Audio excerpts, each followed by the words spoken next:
the International Council for Harmonization brings together regulators and industry to develop globally accepted scientific and technical standards for medicines.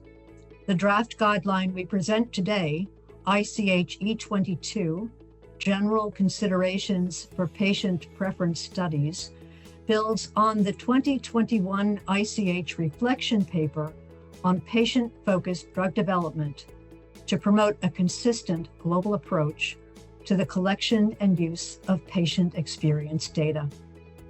Through this collaboration, we aim to strengthen the scientific basis for including the patient voice in drug development and regulatory decision-making. E22 focuses on one important source of patient experience data, which is patient preference studies. These studies are designed to capture how patients value different aspects of treatment. The guideline describes a harmonized scientific framework for designing these studies so that these patient perspectives are incorporated into drug development and evaluation in a consistent, credible, and globally applicable way. Patient preference studies collect evidence on how patients value specific features of a treatment, including benefits, risks, and other treatment characteristics. The draft E22 guideline provides a harmonized framework for designing and analyzing these studies so that their results are reliable, proportionate to their purpose, and globally applicable. E22 also encourages early engagement with regulators and clear definition of study objectives.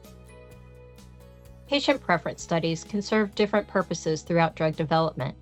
Some are conducted early to understand patient experiences, identify unmet needs, or guide endpoint selection.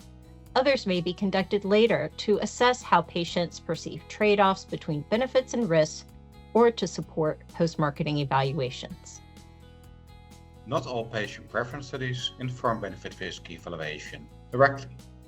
The type and timing of a study should reflect its intended use, whether to inform clinical trial design, interpret outcomes, or provide insight for regulatory decision-making. Regulatory decisions rely on clinical evidence of efficacy and safety. Patient preference studies cannot replace that evidence. Rather, they provide complementary context, describing patient perspectives to help explain or interpret findings from clinical studies.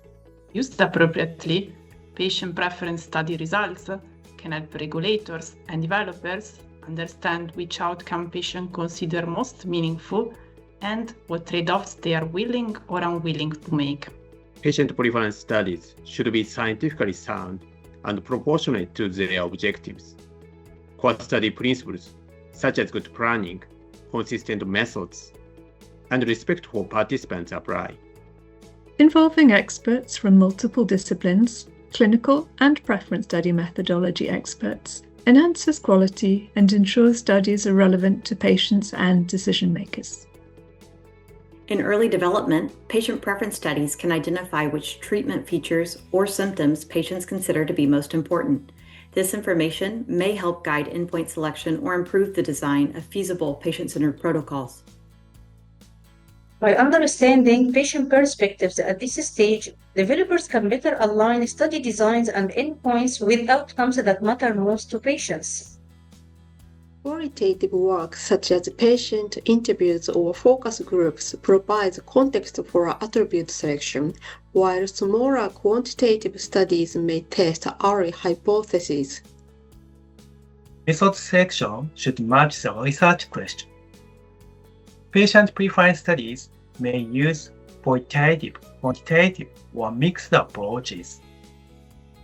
Quantitative techniques, such as discrete choice experiments, can estimate how patients weigh the importance of different attributes. Study instruments should be clear, unbiased, and understandable to participants, with pretesting and piloting to confirm comprehension and feasibility. Pre-specified analysis plans and appropriate sensitivity analyses are essential to ensure reproducibility and credible interpretation. At later stages, patient preference studies can help us understand whether study results are clinically meaningful and help us describe patients' tolerance for specific risks. In post-marketing contexts, patient preference studies may capture how patient preferences evolve as treatments become available in real-world settings. Understanding variation across patient subgroups, known as preference heterogeneity, supports more patient-centered benefit-risk evaluations. Clear documentation on patient preference study design, results, and limitations enables consistent interpretation of reviewers. Early discussion with regulators about the objectives of patient preference studies helps ensure alignment between study purpose and its intended use in submissions. When submitted, patient preference study results are included alongside clinical study results, typically within Common Technical Document Modules 2 and 5. Systematically capturing patient perspectives ensures that medicines address real-world needs and priorities. The draft E22 guideline is open for public consultation. Feedback from stakeholders such as industry, academia, clinicians, and patients will refine a practical and scientifically robust framework.